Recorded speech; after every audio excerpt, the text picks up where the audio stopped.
दोस्तों, आप सबका स्वागत है हमारे इस नई वीडियो में।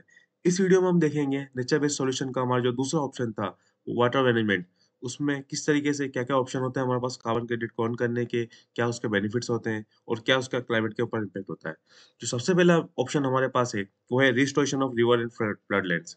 तो बेसिकली रिवर और जो फ्लडलैंड होते हैं, मतलब जो रिवर का जो एरिया होता है, रिवर के सराउंडिंग्स वाला, उसको हम किस तरीके से रिस्टोर कर सकते हैं। बेसिकली जो इसका एम होता है, वो होता है इकोलॉजी को बैलेंस करना। जो एक नेचुरल स्पेस होता है पानी को फ्लो करने का, अपार्ट फ्रॉम रिवर के अंदर जो बह रहा है और जो रेन वाटर होता है, वो किस तरीके से रिवर में ऐड होता है, उस एरिया को हम किस तरीके से डेवलप कर सकते हैं। वो हमको हेल्प करता है, अगर कोई फ्लड होता है तो वो एज अ बफर की तरह काम करेगा, हमको कुशनिंग देता है। तो उस स्पेस में हम लेक्स बना सकते हैं, पॉन्ड बना सकते हैं। जो एग्रीकल्चर लैंड है, उस एरिया को हम थोड़ा सा सेपरेट कर सकते हैं फ्लड लैंड से, जिससे कि हमारा जो बफर है वो मेंटेन रहेगा। और जो ये जो फ्लड प्लान है, ये क्यों हमारा मतलब वेस्ट हो जाता है? क्यों ये हमारा यूज़ में नहीं आता है आज? आज के टाइम पे जो अर्बनाइज़ेशन हो रहा है, जो इनसेंसिटिव अर्बनाइज़ेशन हो रहा है और जो ड्रेनेज हो रहा है, वो बिल्कुल फ्लड प्लान को पूरी तरीके से खत्म कर दे रहा है। तो इसके लिए इसका रजिस्ट्रेशन बहुत ज़रूरी हो गया है। जो दूसरा हमारा ऑप्शन है, वो है रिवर बफर और वेजिटेशन स्ट्रिप्स। मतलब रिवर बफर जो एरिया होता है, जैसे कि हमने बात किया फ्लड प्लेन वाला, उस एरिया में हम अगर हम बहुत सारा ऐसा स्ट्रॉन्ग वेजिटेशन लगा दें, जो हमारा सॉइल को पकड़ के रखेगा, साथ ही साथ जो हमारा जो सिटी का या फिर अर्बन जो भी वेस्ट रहेगा, वो उसको उस साइड जाने नहीं देगा। उस तरह की जो एक्टिविटी है, उसका आइसोलेट रखेगा हमारे रिवर्स के फ्लो से। तो उस तरीके से जो वहाँ का जो पानी है, वो भी साफ रहेगा और जो फ्लो है, वो कभी ऑब्स्ट्रक्ट नहीं होगा, जिससे कि बाढ़ आने की या जो फ्लड हमारा है, वो पॉसिबिलिटीज़ बहुत ही कम हो जाएगी। तीसरा है हमारा वाटर सेंसिटिव फॉरेस्ट मैनेजमेंट। जो हमारे फॉरेस्ट में जो वाटर रिसोर्सेज़ होते हैं, उसको हमको बैलेंस करके चलना है। हमारे फॉरेस्ट से हम जिस तरीके से हम उसको as a natural resource use करते हैं, तो हमको एक बैलेंस मेंटेन करना पड़ता है फॉरेस्ट मैने इसमें। वाटर साइड फॉरेस्ट मैनेजमेंट में। हमको अल्टीमेटली बस ये दोनों को मैनेज करके चलना है कि कितना पानी हमको लेना चाहिए हमारी एक्टिविटी के लिए, फॉरेस्ट की जो रिसोर्सेज़ है, वाटर रिसोर्सेज़ है वहाँ से, जिससे कि फॉरेस्ट की जो ग्रोथ है वो भी हैम्पर ना होए, जो वहाँ की बायोडायवर्सिटी वो भी अफ़ेक्ट ना होए और हमारा भी काम हो जाए। तो बेसिकली ये एक बैलेंस बना के चलने वाला मैटर है। तो इसमें भी हम काफ़ी सारे कार्बन क्रेडिट अर्न कर सकते हैं, अगर वहाँ के हम फॉरेस्ट मैनेजमेंट को रेगुलेट कर देते हैं तो।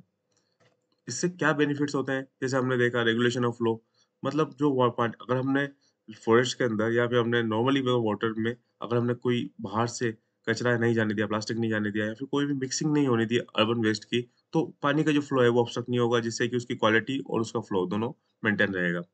अब अगर पानी अगर अगर जो एग्रीकल्चर लैंड है वहाँ पे नहीं जाएगा, वो उसके जो बफर ज़ोन है उसी के अंदर रहेगा, तो जो सॉइल का इरोज़न है वो भी ऑलमोस्ट कम हो जाएगा। तो जिससे सॉइल इरोज़न भी काफ़ी कम हो जाएगा। जो वाटर की क्वालिटी है, अब जब कचरा मिक्स नहीं होगा, उसमें कोई वेस्ट मिक्स नहीं होगा, तो उसकी क्वालिटी भी इम्प्रूव हो जाएगी। जिससे अब क्वालिटी इम्प्रूव हो जाएगी, तो जो वहाँ की जो हम जानते हैं, जैसे कि पानी जो सबसे इम्पोर्टेंट है हमारे जो लिविंग थिंग्स के लिए, तो पानी अगर रहेगा और वो साफ पानी रहेगा, तो वो वहाँ की जो बायोडायवर्सिटी है, उसके लिए भी बहुत अच्छा रहेगा, वो भी काफ़ी बढ़ जाएगी। एक जो रिक्रिएशन और एस्थेटिक एप्रिसिएशन होता है, रिक्रिएशन मतलब हम जैसे हम जंगल में जाके जो जंगल की एक्टिविटी करते हैं, जैसे कि हाइकिंग हो गया, जैसे कि वहाँ का कैंपिंग हो गया, हंटिंग हो गया, फिशिंग हो गया, जो इस तरीके की रिक्रिएशन एक्टिविटी है, अगर यह वहाँ पे पानी सही से रहेगा, वहाँ का अगर वहाँ पे अगर वेजिटेशन अच्छा रहेगा, बायोडायवर्सिटी अच्छा रहेगा, तो वहाँ पे इस इन सब एक्टिविटी करने के लिए किसी भी इंसान का मन लगेगा। तो रिक्रिएशन एक्टिविटी वहाँ पे बढ़ जाएगा और वहाँ पे जो एस्थेटिक एप्रिसिएशन है, एस्थेटिक एप्रिसिएशन मतलब जो वहाँ पे हमको एक काम फीलिंग आती है, एक जो हमको मतलब सुकून मिलता है उसको देख के, तो वो चीज़ जो हमको वो चीज़ भी हम उसमें फ़ॉरेस्ट में और उस तरीके से हम देख सकते हैं वाटर बॉडीज़ के अराउंड। तो उसके लिए हमको ये हमारे मेन बेनिफिट्स रहेंगे अगर इन ऑप्शंस को हम अप्लाई करते हैं तो। क्लाइमेट पे क्या इम्पैक्ट हो सकता है इसका? अगर हमने पानी के फ्लो को रेगुलेट कर लिया तो ऑब्वियसली हमारा फ्लड कंट्रोल में आ जाएगा। अगर पानी हमारा रहेगा तो हमारा उसे ड्राउट मतलब जो सूखा है वो भी नहीं पड़ेगा। अगर किसी जंगल या किसी भी ऐसे लैंड वाटर बॉडी के अराउंड अगर कोई फॉरेस्ट एग्जिस्ट करता है और वहाँ पे पानी रहेगा, तो ऑब्वियसली वहाँ पे फायर जैसी प्रॉब्लम भी नहीं आएगी।